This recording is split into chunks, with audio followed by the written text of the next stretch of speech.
राज्यों के और जिसमें कांग्रेस को बुरी तरह से हार मिली, लेकिन इस हार को शायद विपक्षी नेता पचा नहीं पा रहे हैं। कभी कोई कुछ बयान देता है तो कभी कोई कुछ बयान देता है। इसी तरह आपको याद होगा, कल संसद में एक डीएमके सांसद ने ऐसा कुछ बोल दिया जिसके बाद ये विवाद खड़ा हो गया। हालांकि उसके साथ खुद इंडिया गठबंधन भी खड़ा होने के लिए तैयार नहीं है, क्योंकि आपको याद है कि जिस तरह से सनातन धर्म के खिलाफ पहले भी डीएमके नेता उदयनिधि स्टालिन ने जिस तरह से बयान दिए थे और जिस तरह से सनातन धर्म का विरोध किया था और सनातन धर्म को मलेरिया डेंगू जैसे बीमारियों से तुलना कर दी थी, तो उसके बाद आप समझ सकते कि कितना विवाद हुआ था और इसको लेकर इंडिया गठबंधन को भी काफी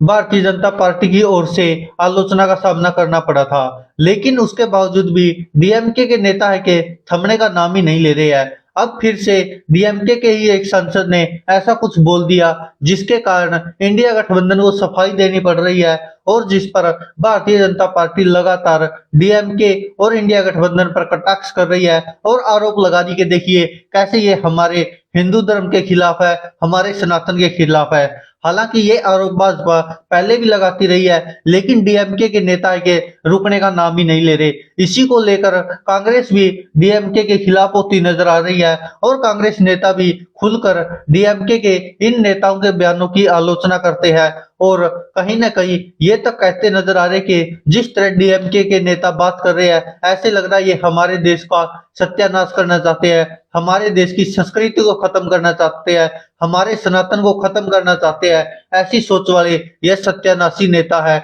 यह रावण के खानदान के नेता है। यह बात भारतीय जनता पार्टी कहे तो सबको यकीन होगा, लेकिन यह बात कांग्रेस के नेता भी कह रहे हैं डीएमके के ऊपर। हालांकि इंडिया गठबंधन बना जो उसमें डीएमके भी है और अन्य 25 दल और है, तो कुल मिलाकर 26 दलों का यह गठबंधन है। तो आप इससे समझ सकते कि किस तरह डीएमके के नेताओं के खिलाफ अब इंडिया गठबंधन भी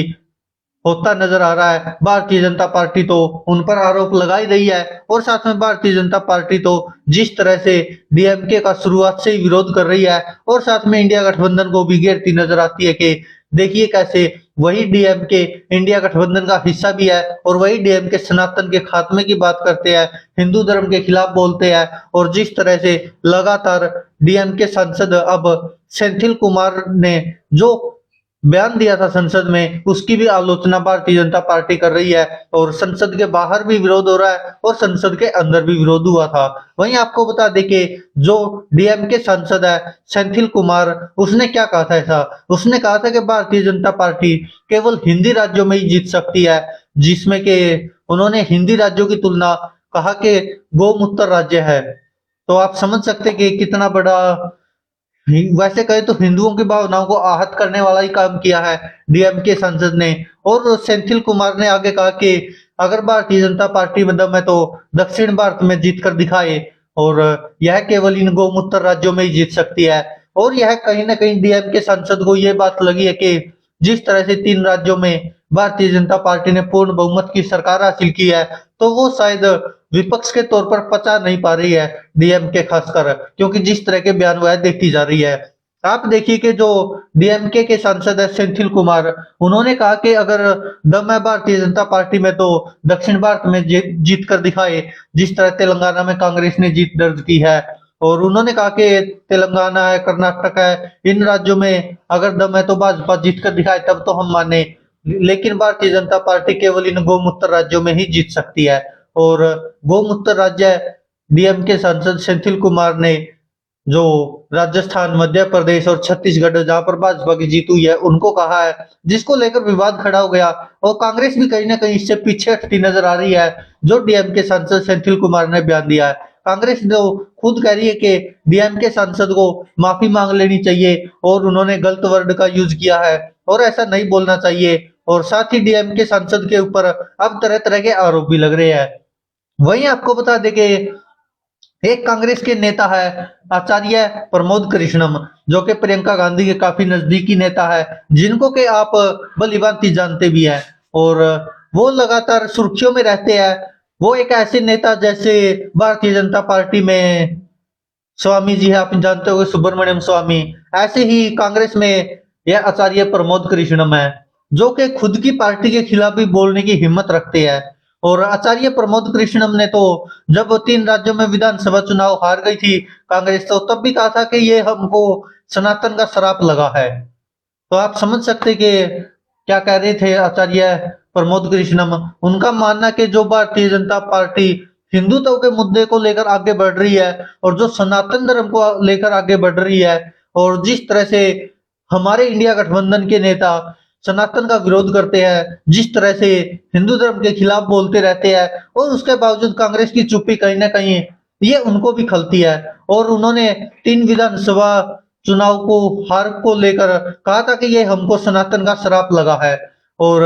अब फिर उन्होंने चुप्पी तोड़ी है, जिस तरह से डीएमके सांसद सेंथिल कुमार ने संसद में गोमूत्र राज्य करार कर दिया। तो उन्होंने कहा कि अगर डीएमके नेताओं की ऐसी ही हरकतें रही तो भारतीय जनता पार्टी गोमूत्र राज्यों में नहीं बल्कि सांडों वाले राज्य में भी जीत हासिल करेगी। और जो डीएमके के नेता बोल रहे हैं यह कहीं ना कहीं बिल्कुल सीधा सीधा सनातन का विरोध कर रहे हैं, और जो शायद उनको नहीं करना चाहिए। इसी को लेकर देखिए एएनआई न्यूज एजेंसी से बातचीत करते हुए आचार्य प्रमोद कृष्णम क्या कहते हैं इस डीएमके सांसद सेंथिल कुमार पर, और जो उन्होंने बयान दिया है उसको लेकर आपको सुनना चाहिए जरूर।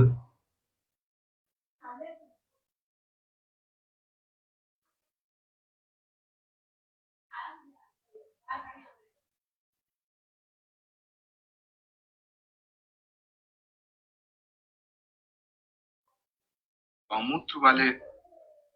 बस वो करते रहे, तो यही हरकतें रही। ये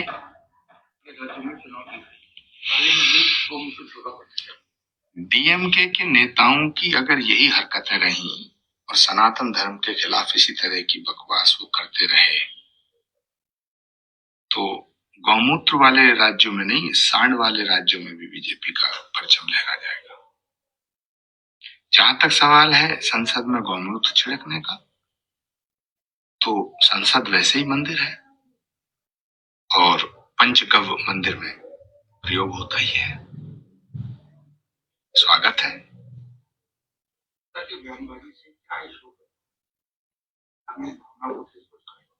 ये सब रावण के खानदान के लोग हैं, आसुरी शक्तियां हैं,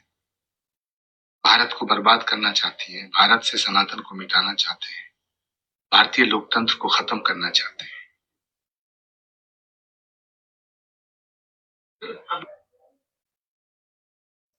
तो आपने सुन लिया, ये थे आचार्य प्रमोद कृष्णम, जो सीधा सीधा कह रहे कि जो यह सेंथिल कुमार ने बयान दिया है वो बिल्कुल गलत है। और डीएमके सांसदों की या डीएमके नेताओं की अगर ऐसी ही हरकतें रही तो भारतीय जनता पार्टी गोमूत्र राज्यों में नहीं बल्कि सांडों वाले राज्य में भी परचम लहराएगी। और ये कहीं ना कहीं सही भी है जो आचार्य प्रमोद कृष्णम ने कहा है, क्योंकि देखिए जिस तरह से शुरुआत से पहले भी आपने देखा होगा कई बार ऐसे मौके आए हैं जब कांग्रेस या फिर अन्य किसी भी पार्टी के नेता जब सनातन के खिलाफ बोलते हैं तो कहीं ना कहीं आचार्य प्रमोद कृष्णम सीधा सीधा उससे किनारा कर लेते हैं और उसका विरोध भी करते हैं। और अब फिर आचार्य प्रमोद कृष्णम ने कहा कि जिस तरह डीएमके सांसद सेंथिल कुमार ने बयान दिया और कहा कि संसद में गौमूत्र का छिड़काव करना चाहिए, तो उन्होंने कहा कि ये भी तो एक मंदिर है और मंदिर में गौमूत्र का छिड़काव होता ही रहता है, ये कोई बड़ी बात नहीं, अच्छी बात है। तो आप समझ सकते हैं कि आचार्य प्रमोद कृष्णम जिस तरह से इनका खुलकर विरोध कर रहे हैं, तो वहीं कांग्रेस भी कहीं ना कहीं डीएमके सांसद के बयान से दूर हटती नजर आ रही है। और कांग्रेस का भी कहना है कि गौ माता में हमारी भी आस्था है और डीएमके नेता को माफी मांग लेनी चाहिए और अपने बयान वापस लेने चाहिए जो उन्होंने कहा है, जो छत्तीसगढ़, मध्य प्रदेश और राजस्थान जैसे राज्यों को और जिस तरह से गोमूत्र वाले राज्य कहा है। और